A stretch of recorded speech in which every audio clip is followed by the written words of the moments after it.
Bismillahirrahmanirrahim. Assalamualaikum warahmatullahi wabarakatuh. Alhamdulillah,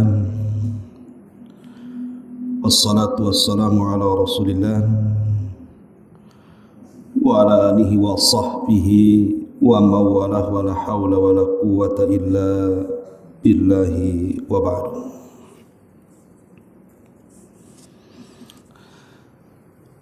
Alhamdulillah, di pagi menjelang siang ini kita bisa duduk kembali di Masjid Salahuddin Tiban Pajak, Batam.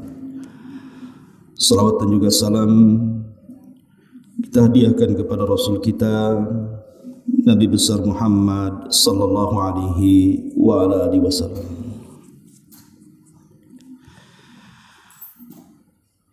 Ma'asyiral muslimat yang dimuliakan Allah Subhanahu wa taala. Sebagaimana yang diminta tema hari ini, kita akan membahas tentang persiapan menghadapi bulan Dzulhijjah.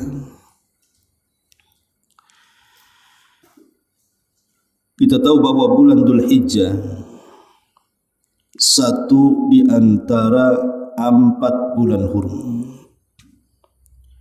Artinya bulan Dzulhijjah ini bukan bulan biasa, tapi bulan yang sangat dimuliakan Allah Subhanahu wa taala sejak Allah menciptakan langit dan bumi. Dan itu menjadi ketentuannya sejak saat itu sampai hari ini, bahkan sampai kiamat dibangkitkan. Bulan Dzulhijjah adalah bulan pilihan Allah Subhanahu wa taala. Bahkan dari 4 bulan hurum, Dzulqa'dah, Dzulhijjah, Muharram dan Rajab, maka yang paling istimewa dari 4 bulan itu adalah bulan Dzulhijjah. Ada apa dengan bulan Dzulhijjah? Bahkan Syekhul Islam Ibnu Taimiyah rahimahullah ta'ala, ketika beliau menjelaskan tentang keutamaan 10 awal bulan Dzulhijjah dengan keutamaan 10 akhir bulan Ramadan, beliau sampai mengatakan bahwa 10 awal bulan Dzulhijjah jauh lebih mulia dibandingkan 10 akhir Ramadan. Itu ditinjau dari hari-harinya. Tapi kalau ditinjau malamnya saja, maka tentu 10 akhir Ramadan lebih mulia dibandingkan 10 awal bulan Dzulhijjah. Karena di situ ada Lailatul Qadar. Tapi kalau penilaiannya hari-harinya, 24 jam dalam satu hari selama 10 hari, maka 10 awal bulan Dzulhijjah itu afdal min ayyamil ashri min Ramadan. Lebih utama dibandingkan hari-hari 10 di akhir bulan Ramadan. Tentu ada alasannya. Kenapa kemudian hari-hari di 10 awal bulan Dzulhijjah jauh lebih istimewa dibandingkan di 10 akhir Ramadan? Inilah yang kita akan bahas ke depan tentang keistimewaan bulan Dzulhijjah, dan khususnya 10 awal bulan Dzulhijjah, dan amalan apa saja yang harus kita lakukan ketika kaki kita menginjak di bulan Dzulhijjah. Ma'asyiral muslimat yang dimuliakan Allah Subhanahu wa taala. Adapun keutamaan bulan Dzulhijjah secara umum sudah jelas. Dia adalah satu di antara 4 bulan hurum, bahkan yang terbaik. Tetapi secara khusus dari bulan Dzulhijjah itu ada 10 awal, mulai tanggal 1 Dzulhijjah sampai tanggal 10. Ini yang Nabi SAW katakan ayyamud dunya, afdalu ayyami ad-dunya, seutama-utama hari di dunia. Seutama-utama hari di dunia itu adalah tanggal 1 sampai tanggal 10 Dzulhijjah. Tidak ada hari-hari terbaik kecuali hari-hari ini. Baik, kita akan berikan alasannya. Pertama, Allah Subhanahu wa taala bersumpah di dalam Al-Qur'an dengan 10 awal bulan Dzulhijjah ini.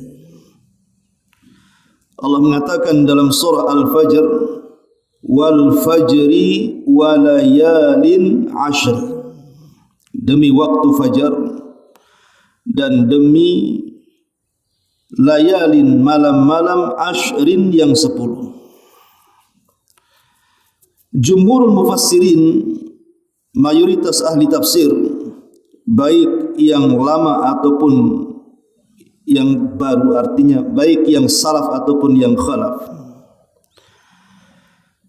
mereka mengatakan maksudnya layalin ashar di sini sebagaimana yang dinukilkan oleh Imam Ibnu Katsir rahimahullahu taala, ay al-layalil ashri hiya ashrun atau ashru dzulhijjah. Maksudnya adalah 10 awal bulan Dzulhijjah. Kaidah Al-Quran sering saya ulang-ulang bahwa kalau kita membaca Quran sering kita dapati di permulaan surat itu Allah memulakan dengan sumpah. Selalu, terutama dalam juz amma, banyak sumpah-sumpah yang Allah bersumpah dengannya. Kenapa kemudian Allah Subhanahu wa taala bersumpah dengan makhluk-makhluknya? Tentu pertanyaan seperti ini tidak perlu dijawab, karena kita tidak boleh bertanya apa yang Allah lakukan. Justru Allah akan bertanya apa yang kita perbuat. Tetapi para ulama mengatakan bahwa jika Allah Subhanahu wa taala sudah bersumpah dengan makhluk tertentu dari makhluk-makhluknya, maka makhluk itu sangat diistimewakan oleh Allah Subhanahu wa taala. Maknanya, ketika Allah Subhanahu wa taala bersumpah dengan malam-malam 10, artinya 10 awal bulan Dzulhijjah, berarti 10 awal bulan Dzulhijjah itu memiliki keagungan, kemuliaan dan keistimewaan di sisi Allah Subhanahu wa taala. Ini bukan hari-hari biasa. Ini hari-hari yang luar biasa. Karena dijadikan sumpah. Ini yang pertama. Kemudian yang kedua, karena di 10 awal bulan Dzulhijjah ini ijtima'u ummahatil ibadati fiha, terkumpulnya seluruh induk-induk ibadah di dalamnya. Dan itu dinyatakan oleh Al-Hafidh Ibnu Hajar di dalam kitabnya Fathul Bari. Beliau mengatakan walladhi yadhhar anna as-sabab fi imtiyazi ashri dzulhijjati limakan ijtima'i ummahatil ibadati fihi. Adapun yang tampak, kata beliau, bahwa di antara sebab terbesar kenapa 10 awal bulan Dzulhijjah ini memiliki keistimewaan dibandingkan hari-hari yang lainnya, karena terkumpulnya induk-induk ibadah. Maksud induk-induk ibadah di sini arkanul Islam, rukun-rukun Islam. Kita tahu bahwa rukun Islam itu ada 5. Sebagaimana Nabi SAW mengatakan bunyal Islamu ala khamsin. syahadati an la ilaha illallah wa anna Muhammadar Rasulullah wa iqamis salati wa ita'iz zakati wa saumi Ramadan wa hajjil baiti in istata'ta ilaihi sabila. Islam ini dibangun di atas 5 bangunan. Pertama, persaksian bahawa tidak ada sesembahan yang berhak disembah kecuali Allah dan Muhammad adalah Rasulullah. Kemudian yang kedua, mendirikan salat. Kemudian yang ketiga, melaksanakan puasa. Kemudian menunaikan zakat, dan yang terakhir haji. Itulah 5 perkara yang disebut dengan rukun Islam. Lah, rukun Islam ini tidak mungkin mampu digabungkan di bulan manapun kecuali di bulan Dzulhijjah, tepatnya di 10 awal bulan Dzulhijjah. Sekalipun Ramadan adalah sayyidus syuhur, pemimpinnya bulan-bulan, dan 10 akhir Ramadan juga keistimewaannya luar biasa karena ada Lailatul Qadar.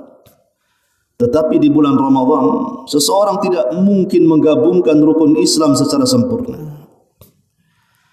Mungkin bersyahadat bisa, salat bisa, puasa bisa, zakat bisa, tapi haji tidak bisa. Karena haji tidak dilaksanakan di bulan Ramadan. Berbeda dengan bulan Dzulhijjah. Terutama di 10 awal bulan Dzulhijjah, semua bisa disempurnakan di situ. Karena di 10 awal bulan Dzulhijjah ini syahadat bisa dilakukan, salat bisa dilakukan, puasa bisa dilakukan, zakat bisa dilakukan, haji pun bisa dilakukan.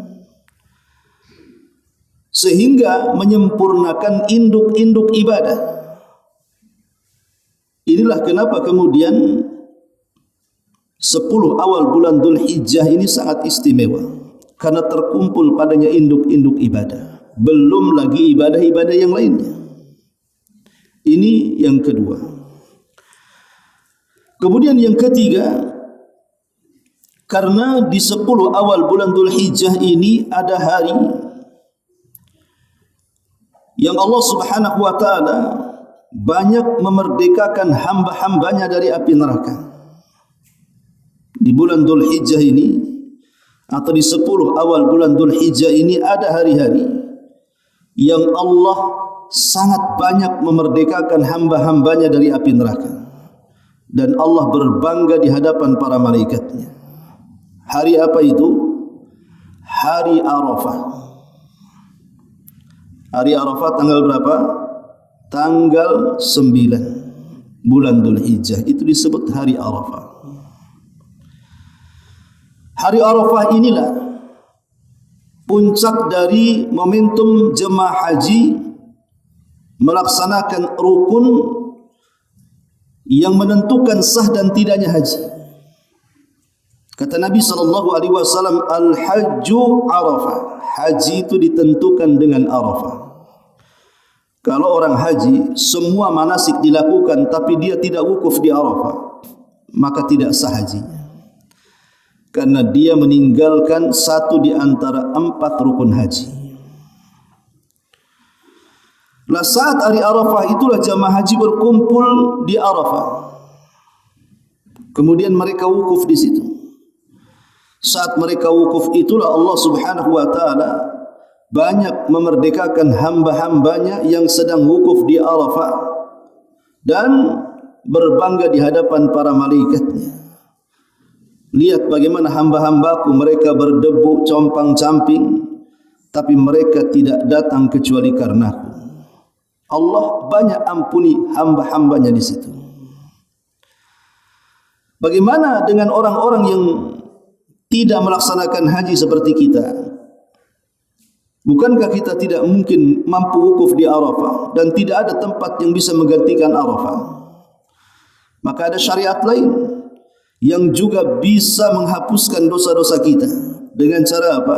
Puasa tanggal 9. Saat jemaah haji sedang wukuf, kita berpuasa di sini, yang disebut dengan saumu yaumi Arafah, puasa hari Arafah. pahalanya yukaffirus sanatal madiyatal baqiyah. Dia bisa menggugurkan setahun ke belakang, dia bisa menggugurkan dosa setahun ke belakang dan menggugurkan dosa setahun yang akan datang. Inilah kenapa 10 awal bulan Dzulhijjah itu istimewa, karena di situ ada hari Arafah. Yang keempat, kenapa kemudian juga 10 awal bulan Dzulhijjah ini sangat istimewa? Bahkan dikatakan khairu ayyamid dunya, sebaik-baik hari dalam dunia, karena di dalamnya ada yaumun nahri, hari di mana kita melakukan persembahan kepada Allah Subhanahu wa taala dengan menyembelih hewan-hewan untuk dihadiahkan kepada Sang Pencipta kita Allah Tabaraka wa taala, atau disebut dengan Idul Adha, menyembelih kurban di waktu duha. Nabi SAW mengatakan a'zamul ayyami indallahi yawman nahr summa al-qarn. Hari-hari yang paling agung di sisi Allah Subhanahu wa taala adalah hari ketika manusia melakukan penyembelihan kurban. Tanggal berapa? Tanggal 10. Kemudian setelah hari korban disebut dengan qor. Qor itu menetap, karena jemaah haji pada tanggal 11 itu sudah mulai menetap di Mina. Ada yang sampai tanggal 12 pulang, ada yang menyempurnakan sampai tanggal 13 baru pulang. Inilah yang kemudian menjadikan keistimewaannya, di mana di 10 awal bulan Dzulhijjah itu ada hari persembahan. Persembahan kurban-kurban kita kepada Allah Subhanahu wa taala. Dan itulah hari di mana kita sedang mengagungkan syiar-syiar Allah Subhanahu wa taala. Dzalika wa man yu'azzim sya'airallah fa innaha min taqwal qulub.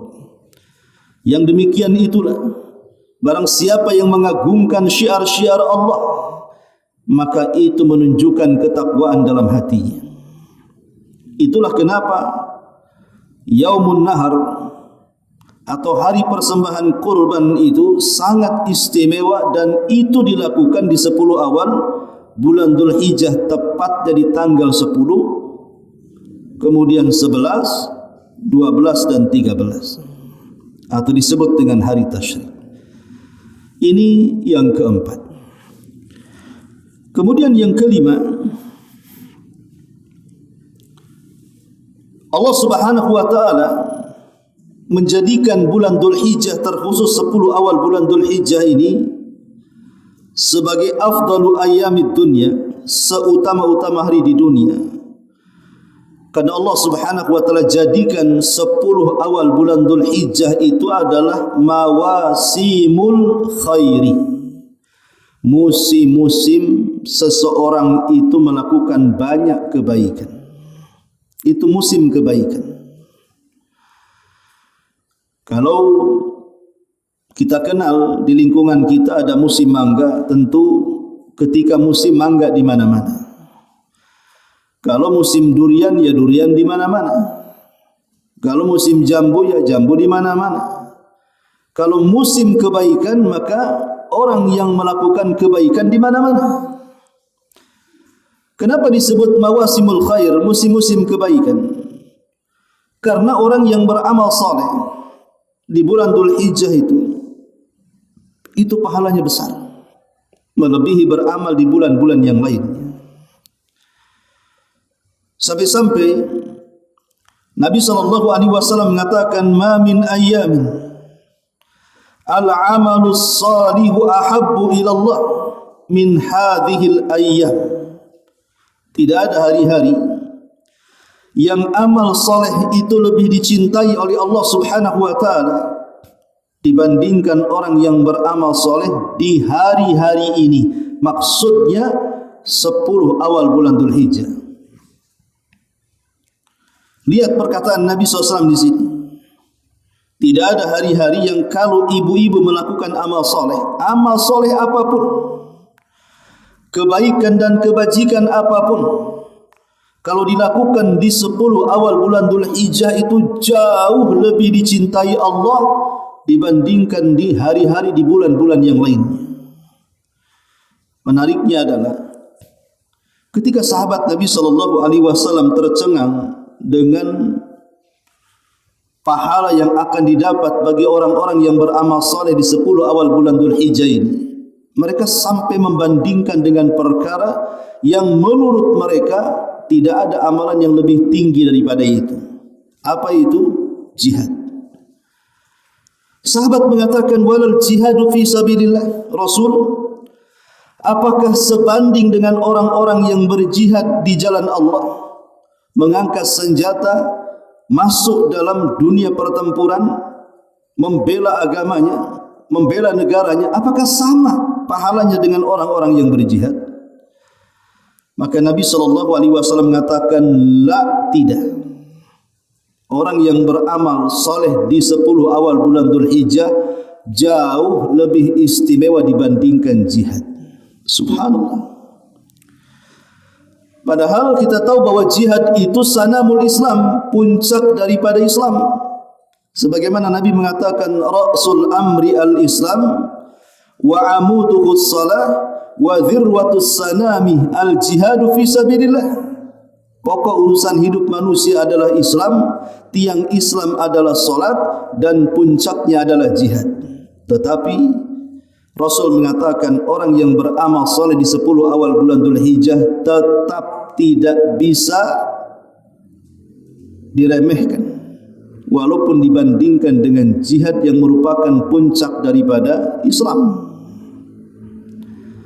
Tetapi Nabi SAW memberikan pengecualian. Apa pengecualiannya? Illa rajulun kharaja bimali wa kharaja binafsi walam yarji min dzalika bi syai'in. Kecuali kalau orang yang berjihad atau orang yang berperang itu dia membawa seluruh hartanya keluar, bahkan dia menyiapkan jiwanya keluar, kemudian dia masuk dalam pertempuran dan dia tidak pernah kembali ke rumahnya, alias mati syahid, mengorbankan harta dan jiwanya, baru sebanding, kata Rasul. Maka ini adalah musim-musim kebaikan. Siapapun yang beramal soleh di 10 awal bulan Dzulhijjah itu pahalanya sebanding orang mati syahid. Bukan hanya mati syahid saja, mengorbankan jiwanya, tapi mengorbankan seluruh kekayaannya. Amalan apa ini coba? Makanya saya nasihatkan kalau sudah menginjak 10 awal bulan Dzulhijjah, hati-hati. Perbanyak kebaikan. Jangan melakukan kemaksiatan. Karena setiap detik dan menitnya itu dinilai pahala orang yang mati syahid. Maka sangat rugi. Dalam 1 tahun kita diberikan kesempatan 10 hari di bulan Dzulhijjah, kemudian kita sia-siakan lewat begitu saja. Padahal belum tentu kalau seorang laki-laki pemberani preman sekalipun, kalau disuruh berjihad belum tentu mau, apalagi disuruh mati syahid. Tetapi cukup melakukan banyak amal saleh, baik ringan ataupun berat, baik yang tampak ataupun yang tersembunyi. Yang penting itu amalan saleh yang diridhai Allah, maka pahalanya sama dengan orang yang mati syahid. Maka ini musim kebaikan, jangan disia-siakan. Ini yang kelima. Yang keenam, Allah Subhanahu wa taala juga menjelaskan di dalam surah Al-Hajj ayat 28 menunjukkan tentang keistimewaan 10 awal bulan Dzulhijjah. Di dalam Al-Qur'an Allah mengatakan wa yadhkuru smallahi fi ayyamin ma'lumat ala ma razaqahum min bahimatil an'am. Al-Hajj 28. Dan banyak-banyaklah kalian mengingat Allah. Banyak-banyaklah kalian mengingat Allah. Kapan? Fi ayyamin ma'lumat, di hari-hari yang sudah diketahui. Abdullah ibn Umar radhiyallahu anhuma dan Abdullah ibn Abbas radhiyallahu anhuma dan sahabat yang lainnya mengatakan bahwa ayyam ma'lumat dalam surah Al-Hajj 28 di sini artinya Ashru Dzulhijjah, 10 awal bulan Dzulhijjah. Jadi kalau kita artikan berzikirlah kalian, banyak-banyak berzikirlah kalian kepada Allah dengan menyebut nama-namanya di 10 awal bulan Dzulhijjah. Ala ma razaqahum min bahimatil an'am, atas apa yang Allah telah rizkikan kepada mereka dari binatang-binatang ternak. Jadi Allah Subhanahu wa taala sampai memerintahkan kepada kita untuk menunjukkan 10 awal bulan Dzulhijjah itu sangat istimewa. Disuruhnya kita banyak berzikir. Dan Allah tidak menyebut di hari-hari di luar daripada 10 awal bulan Dzulhijjah perintah seperti ini. Dan yang dimaksud zikir di sini adalah dengan memperbanyak tahlil, takbir, tahmid, tasbih dan zikir-zikir yang lainnya. Bahkan para ulama mengatakan takbiran itu yang biasa berkumandang di malam Idul Fitri atau Idul Adha. Takbiran istilah kitanya ya. Itu sudah disyariatkan sejak tanggal 1. Kalau Idul Fitri kan di malamnya sampai pagi ketika imam naik ke atas mimbar baru berhenti. Tapi di Idul Adha berbeda. Karena pensyariatan takbiran itu sudah dimulai dari tanggal 1 di bulan Dzulhijjah. Dan takbiran itu kan ada 2 macam. Ada takbiran mutlak, ada takbiran muqayyad. Kalau takbiran mutlak artinya bisa dilakukan dalam kondisi apapun, dimanapun ibu berada, bisa ibu kumandangkan. Ibu mau di rumah, ibu mau di luar rumah, ibu mau di pasar, ibu mau di masjid, mau jalan, mau berdiri, mau baring, mau dalam kondisi apapun, asal jangan di tempat-tempat terlarang seperti kamar mandi saja. Karena saking semangatnya takbiran sambil mandi. Ya tidak boleh, karena kamar mandi tidak boleh untuk takbiran. Tapi takbir mutlak itu bisa dilakukan siapa saja, kapan saja, dalam kondisi apa saja. Dari tanggal 1 sampai tanggal 10. Adapun takbiran yang muqayyad itu dilakukan dari tanggal 11 sampai tanggal 13. Maksud muqayyad di sini terikat, hanya dilantunkan selepas salat wajib saja. Jadi sehari cuma 5 kali dilantunkan selepas salat wajib yang 5. Tapi tanggal 1 sampai tanggal 10 maka silahkan takbiran di mana saja. Ibu sambil masak takbiran, sambil belanja takbiran dan gitu. Ibu takbiran di pasar, kata orang pasar, bu belum sampai belum ada hak udah takbiran. Ini sunnah. Banyak orang yang tidak paham. Dulu di zaman salaf itu tanggal 1 sampai tanggal 10 itu menggema di mana-mana takbir. Karena memang Allah Subhanahu wa taala mengatakan di sini dalam surah Al-Hajj 28, "Wadhkuru ismallahi fi ayyamin ma'lumat."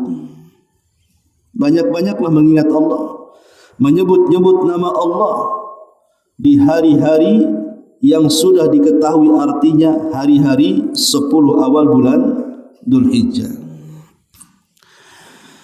Ma'asyiral muslimat yang dimuliakan Allah Subhanahu wa taala. Ini yang ke-6.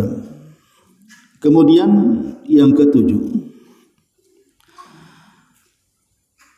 Bahwa di 10 awal bulan Dzulhijjah ini disebutkan di dalam Al-Qur'anul Karim dalam surah Al-A'raf 42 ketika menceritakan tentang kisah Nabi Musa, Allah mengatakan wa wa'adna Musa 30 lailatan wa atmamnaha bi ashrin fatamma miqatu rabbih arba'ina lailatan. Dan sungguh kami telah melakukan perjanjian dengan Musa selama 30 malam. Kemudian kami sempurnakan 10 malam berikutnya, maka sempurnalah perjumpaan Musa dengan Rabb-Nya itu 40 malam. Awalnya 30 malam, kemudian ditambah 10 malam, jadi 40 malam. Maksudnya apa di sini? Kita tahu bahwa Nabi Musa alaihi salatu wassalam adalah nabi yang paling masyhur dari nabi-nabi Bani Israil. Dan diturunkan kepada nabi ini satu kitab langit yang disebut dengan Taurat. Lah saat Nabi Musa hendak mendapatkan mandat Taurat dari Allah Subhanahu wa taala, maka Allah meminta Musa untuk datang ke Bukit Sainah atau Bukit Tur. Lah disitulah ketika Nabi Musa alaihi salatu wasallam hendak berdialog dengan Allah, maka syarat berdialog itu Musa harus melakukan puasa selama 30 malam. Di hari ke-30 Musa membatalkan puasanya karena alasannya kalau tidak dibatalkan mulutnya akan mengeluarkan bau busuk, karena orang yang berpuasa itu kan kalau menghirup udara yang keluar dari mulut orang-orang yang berpuasa itu kan tidak sedap menurut kita, tapi menurut Allah tentu lebih harum dibandingkan minyak kasturi. Sehingga Nabi Musa hampir membatalkan. Maka Allah Subhanahu wa taala perintahkan jangan, tambah lagi 10 malam. Akhirnya Musa melanjutkan 10 malam lagi, baru kemudian berdialog dengan Allah Subhanahu wa taala setelah genap 40 malam. Ulama tafsir mengatakan bahwa yang dimaksud 30 malam pertama Musa berpuasa itu adalah 30 hari di bulan Dzulqa'dah, bulan yang sekarang kita ini berada di dalamnya. Adapun 10 hari penyempurna dari 30 hari itu maksudnya adalah 10 awal bulan Dzulhijjah, karena setelah Dzulqa'dah Dzulhijjah. Disinilah momen di 10 awal bulan Dzulhijjah ketika selesai Nabi Musa melaksanakan saum puasa, maka Allah melakukan dialog dengan Nabi Musa. Dan ini keistimewaan kenapa Allah pilih 10 awal bulan Dzulhijjah untuk berdialog dengan Nabi Musa, memberikan mandat Taurat, menunjukkan bahwa 10 awal bulan Dzulhijjah itu sangatlah istimewa. Itu maksudnya. Ma'asyiral muslimat yang dimuliakan Allah Subhanahu wa taala. Kemudian juga disebutkan di dalam surah Al-Baqarah ayat 197. Allah mengatakan al-hajju ashhurun ma'lumat. Haji itu dikenal ada bulan-bulan yang telah ditentukan untuk pelaksanaan haji. Dimulai daripada Syawal, Dzulqa'dah dan Dzulhijjah. Jadi bulan-bulan haji itu dari mulai Syawal, kemudian masuk Dzulqa'dah, dan Dzulhijjah itu puncaknya tanggal 8 sampai tanggal 13 hari tasyrik kalau mau sempurna. Tapi sebenarnya pelaksanaan rukun-rukun haji itu sudah usai di tanggal 10 Bu sebenarnya. Jadi kalau seandainya setelah tanggal 10 setelah melaksanakan tawaf wada pulang jemaah haji, enggak ada masalah, sah hajinya. Karena tanggal 11, 12 dan 13 orang menetap di Mina itu tinggal melaksanakan beberapa kewajiban, tinggal bayar dam saja. Tetapi berakhir haji itu di tanggal 10 sebenarnya. Artinya rukun-rukunnya sudah selesai. Tapi yang ingin saya katakan di sini bahwa Dzulhijjah itu adalah bagian daripada bulan haji, dimulai daripada Syawal, Dzulqa'dah dan Dzulhijjah, dan itulah yang menentukan ibadahnya. Kalau Syawal itu kan persiapan berangkatnya. Dari sini persiapan ngurus-ngurus sana sini gitu ya. Kemudian baru berangkat sampai di Saudi gitu. Nanti di Saudi persiapan, puncaknya itu di Dzulhijjah, di 10 awal bulan Dzulhijjah. Ya, persiapannya 2 bulan, tapi puncaknya di bulan Dzulhijjah, di 10 awal bulan Dzulhijjah. Itulah keistimewaan 10 awal bulan Dzulhijjah. Ini 8 perkara.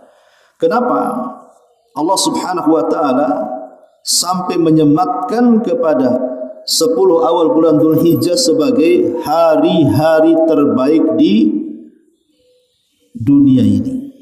Baik, kita akan masuk kepada amalan-amalan. Kira-kira apa yang harus kita lakukan kalau kita sudah masuk dan menginjakkan kaki di 10 awal bulan Dzulhijjah? Apa amalan yang harus kita lakukan? Pertama, tentunya yang paling istimewa adalah melaksanakan haji dan umrah. Karena bulan Dzulhijjah itu identik dengan sebutan bulan haji. Jadi ini ibadah yang paling top di 10 awal bulan Dzulhijjah adalah pelaksanaan haji dan umrah. Karena itu yang menyempurnakan rukun Islam. Dan amalan haji ini, Bu, adalah amalan yang sangat istimewa karena selain daripada menyempurnakan rukun Islam, tetapi orang yang melaksanakannya dia pulang tanpa membawa dosa seperti anak yang baru dilahirkan. Cukup sampai di situ? Tidak. Bahkan Allah hadiahi dengan sabda Nabi, al-hajjul mabrur laisa lahul jaza indallahi illal jannah. Haji yang mabrur, haji yang baik, itu tidak ada balasan yang pantas kecuali surga. Lalu definisi haji mabrur itu apa? Kalau ibu pernah haji, orang tua pernah haji, tetangga pernah haji, apakah kita tahu mereka itu hajinya mabrur atau tidak? Maka itu dilihat dari 6 perkara. Pertama, ya, ketika dia hendak berangkat haji tidak ada niat kecuali karena Allah. Bukan dalam rangka pamer-pameran, bukan dalam rangka ria-riaan, bukan dalam rangka sum'ah-sum'ahan, bukan dalam rangka ujub-ujuban, tidak. Memang dia berangkat lillahi ta'ala karena Allah dan ingin menyempurnakan rukun Islam. Ikhlas. Bukan karena ingin disebut Pak Haji Bu Hajah, tidak. Bukan karena ingin pakai songkok putih jubah melembreh, tidak. Saya datang ke sana hanya untuk melaksanakan ibadah haji lillahi rabbil alamin. Ini syarat pertama kalau ingin hajinya mabrur. Yang kedua, syarat yang kedua harus dari harta yang halal. Tidak boleh haji dengan harta yang haram. Harta hasil nipu, harta hasil dusta, harta hasil nyuri, mengambil hak, mengurang-urangi takaran, timbangan, meteran, curang dalam dagang, dan begitu seterusnya. Betul-betul murni harta yang kita gunakan untuk haji itu dari harta terbaik dia, harta yang halal. Maka kalau itu yang ibu buat, insya-Allah mabrur. Yang ketiga, melakukan atau menjauhkan diri dari kemaksiatan sebelum melaksanakan ibadah haji. Umpamanya tahun depan saya dipanggil haji, berangkat. Berarti tahun ini untuk menyongsong tahun depan itu sudah harus memperbaiki diri. Jauhi maksiat. Jauhi maksiat sejauh-jauhnya. Supaya ketika betul-betul di waktu hak keberangkatannya, betul-betul dia sudah banyak dosa yang digugurkannya. Ketika banyak dosa yang digugurkannya, maka dalam pelaksanaan hajinya pun pasti akan khusyuk. Dan doa-doa yang dipanjatkannya pun pasti mustajab. Dan akan mendapatkan haji yang berkualitas tinggi. Karena kalau sebelum melaksanakan haji, kehidupan kita dipenuhi dengan kemaksiatan kepada Allah, saya pastikan tidak akan ada kelezatan dalam ibadah. Karena pengaruh dosa itu mempengaruhi kelezatan amal soleh dan ibadah serta pendekatan kita kepada Allah Subhanahu wa taala. Kemudian yang keempat, saat pelaksanaan haji betul-betul dilaksanakan. Ya, saat pelaksanaan haji betul-betul dilaksanakan, artinya ibu sudah masuk dalam manasiknya. Maka hindari 3 perkara. Jangan mengeluarkan kata-kata kotor, apalagi kata-kata yang membangkitkan syahwat. Ibu fokus ibadah. Yang kedua, tidak melakukan hal-hal yang berbau dosa dari kefasikan. Kemudian yang ketiga, tidak melakukan perdebatan, perselisihan. Rasul mengatakan, barang siapa yang haji, dia menjauhi 3 perkara ini. Dia tidak yarfus, dia tidak yafsuk. Dalam ayat wala jidala fil hajj, dan tidak melakukan jidal. Inilah orang-orang yang ketika pulang kayaumin waladathu ummuhu, seperti hari di mana dia dilahirkan oleh ibunya tanpa dosa. Ini yang keempat. Kemudian yang kelima, ketika kemudian dia pulang dari haji, maka kondisinya harus jauh lebih baik dibandingkan sebelum dia berangkat haji. Kalau sebelum haji dia malas-malas ibadah, setelah haji maka dia rajin ibadah. Kalau sebelum haji dia bakhil, medit, kedekut, koret dan begitu seterusnya, selepas haji kok dermawan orangnya. Sebelum haji susah kali senyum, habis haji senyum, ucapannya bagus, santun, pokoknya ada perubahan. Ya. Ada perubahan yang betul-betul merubah hidupnya. Ini di antara syarat-syarat kenapa haji itu dikatakan mabrur. Makanya mabrur itu artinya yang memperbaiki, dengan hajinya memperbaiki dirinya. Bukan habis haji kemudian tidak memperbaiki dirinya. Sebelum haji dia rajin sholat, habis haji berata sholat. Itu haji apa itu? Ya. Jadi syarat-syarat haji ini, kemudian juga yang terakhir tentunya berdoalah kepada Allah Subhanahu wa taala agar banyak-banyak berdoa dengan cara memperbanyak istighfar setelah melaksanakan ibadah. Memperbanyak istighfar dan tobat. Kalau ibadah hajinya tidak diterima, makanya banyak istighfar setelah melaksanakan ibadah apapun. Bukan hanya haji saja, makanya ibadah solat, selepas solat kan ada wirid, Bu. Pertama yang dibaca apa? Istighfar. Maka begitu juga sama. Setelah melaksanakan ibadah haji juga, kita dianjurkan untuk memperbanyak istighfar supaya amalan kita tidak sia-sia. Ini yang pertama. Yang kedua, amalan yang dianjurkan di bulan Dzulhijjah yang besar-besarnya, ibadah kurban.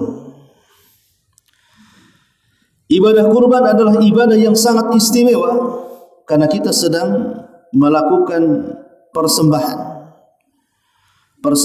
kepada Allah Subhanahu wa taala, dan ini bukti tauhid.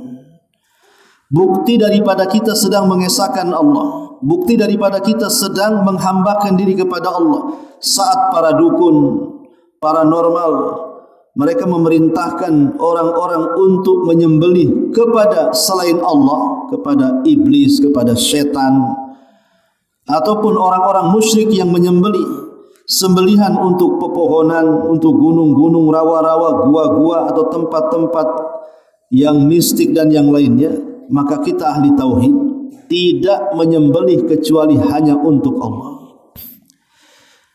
Jadi berlawanan kurbannya mereka orang-orang musyrik untuk selain Allah, dan kita kaum muslimin korbannya lillahi rabbil alamin, hanya untuk Rabb semesta alam. Kul inna salati wa nusuki wa mahyaya wa mamati lillahi rabbil alamin. Katakan salatku, penyembelihanku, hidupku dan matiku kuserahkan kepada Rabb semesta alam.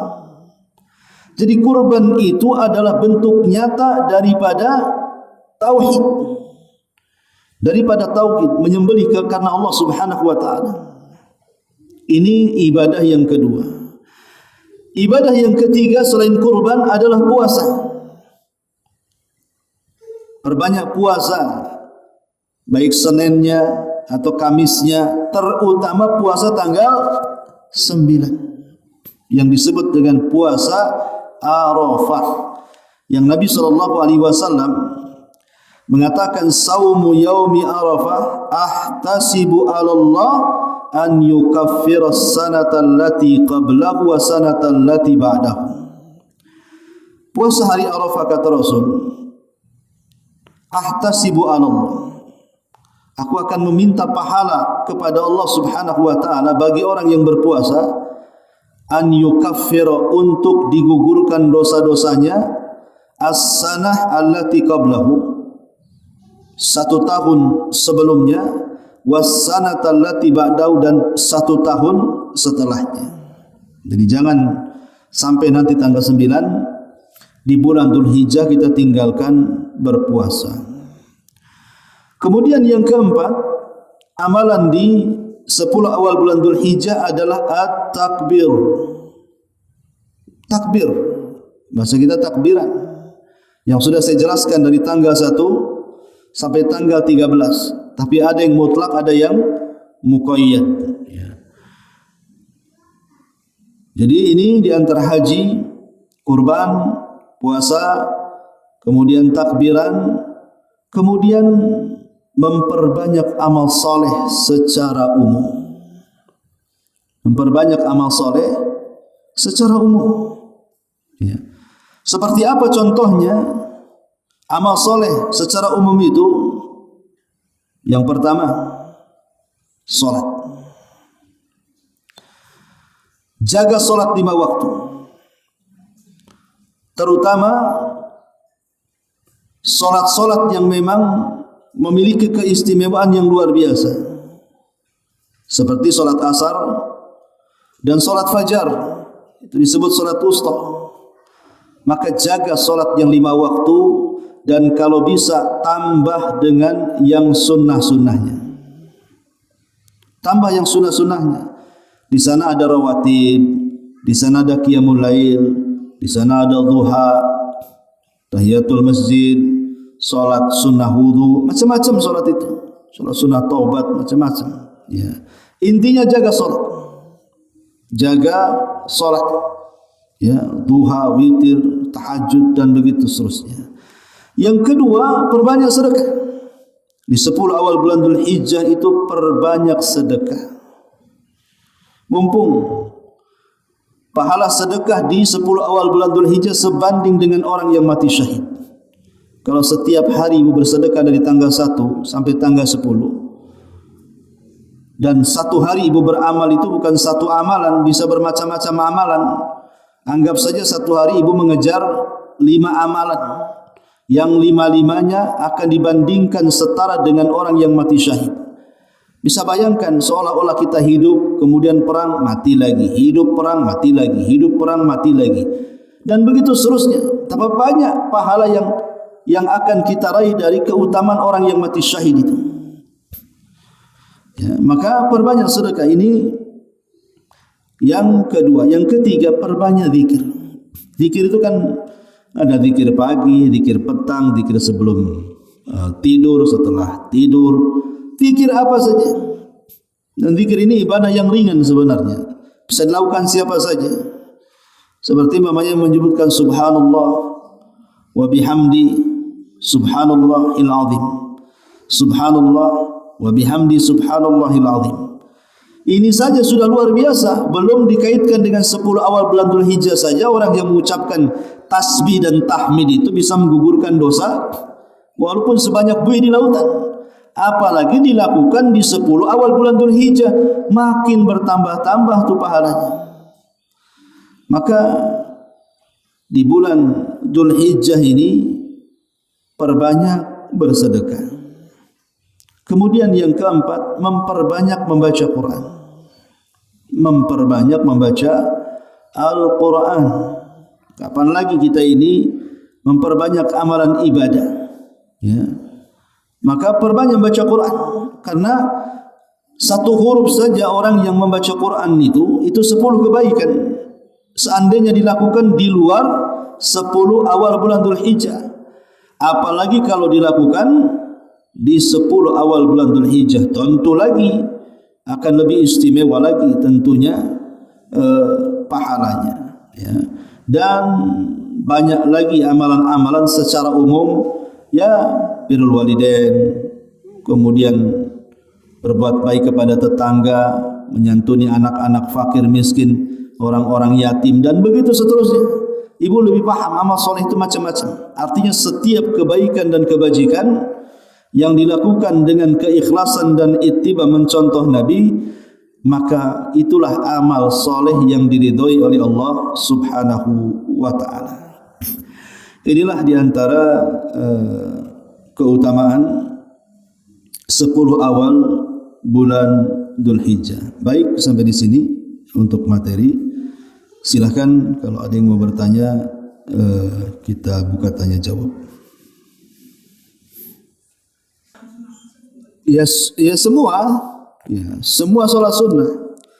Apalagi sholat sunnah fajar, ya kan, dilakukan di hari-hari biasa saja, bukan bulan Dzulhijjah. Khairun minad dunya wa ma fiha, lebih baik daripada dunia isinya. Macam mana pula dilakukan di 10 awal bulan Dzulhijjah, ya tentu berlipat-lipatlah pahalanya. Termasuk juga salat sunnah taubat. Salat sunnah taubat tinggal dilakukan ketika dia habis melakukan dosa, menyesal, ambil wudu, kemudian salat sunnah 2 rakaat biasa, kemudian meminta ampun kepada Allah Azza wa Jalla. Ya. Jadi yang penting syariatnya jelas. Salatnya ada dalilnya. Jangan membuat salat-salat yang tidak diajarkan Nabi. Wallahu a'lam. Salat sunnah hajat itu masuk pada istikharah. Dia masuk pada salat sunnah istikharah. Memang menjadi polemik tentang hadis masalah salat istikharah, ya. Tetapi boleh dilakukan. Orang-orang yang punya hajat ingin menentukan hajatnya dengan cara ikhtiar istikharah tadi, memilih. Umpamanya ada perkara yang harus diputuskan oleh dia. Putusannya sangat penting sekali. Ibu bisa sholat, minta ilham dari Allah kepada perkara yang akan diputuskan tadi. Seperti umpamanya seorang hakim hendak memberikan putusan akhir, dia takut salah putusannya, sholat, minta kepada Allah ilham. Ya. Ibu mau buka bisnis umpamanya, kan, belum pernah, tapi pengen mencoba. Takut ragu-ragu nanti habis modalnya, ini bankrupt nantinya. Coba sholat dulu.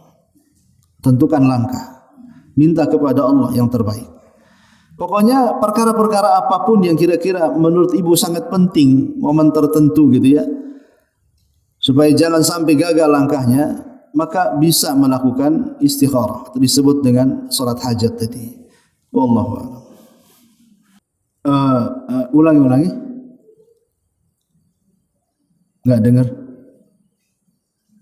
Jika orang yang berhaji. Oke, orang haji. Mereka kan juga ada siap memotong hewan kurban juga, kan? Iya, hadiyu namanya, betul. Hadiyu ya, Ustaz. Misalnya suami istri yang pergi berhaji berdua. Apakah memotong hewan kurban haji itu masing-masing atau sama kaidahnya dengan ketika? Oh enggak, ya masing-masing lah. Kan hajinya masing-masing. Lain kalau kurban itu bisa berserikat. Maksudnya berserikat pahala, bukan berserikat kurban. Berserikat kurban itu hanya ada di 2 binatang, sapi dan unta. Itu pun 7 orang. Tapi kambing tidak bisa. Kambing itu untuk satu kambing 1 orang. Sehingga tidak bisa berserikat dalam hewannya, tapi boleh berserikat dalam pahalanya. Ketika memotong kambing, suami ibu mengucapkan Allahumma taqabbal minni wa min ahli baiti. Ya Allah, terimalah ini kurban dariku dan kurban seluruh keluargaku. Maka itu yang dibiasakan dilakukan oleh sahabat seperti itu. Jadi beda ya antara kurban dengan hadiyu. Wallahu a'lam. Baik. Kalau sudah kita tutup. Mudah-mudahan ada manfaatnya. Subhanakallahumma bihamdika asyhadu an la ilaha illa anta astaghfiruka wa atubu ilaik. Wallahu ta'ala alam. Assalamualaikum warahmatullahi wabarakatuh.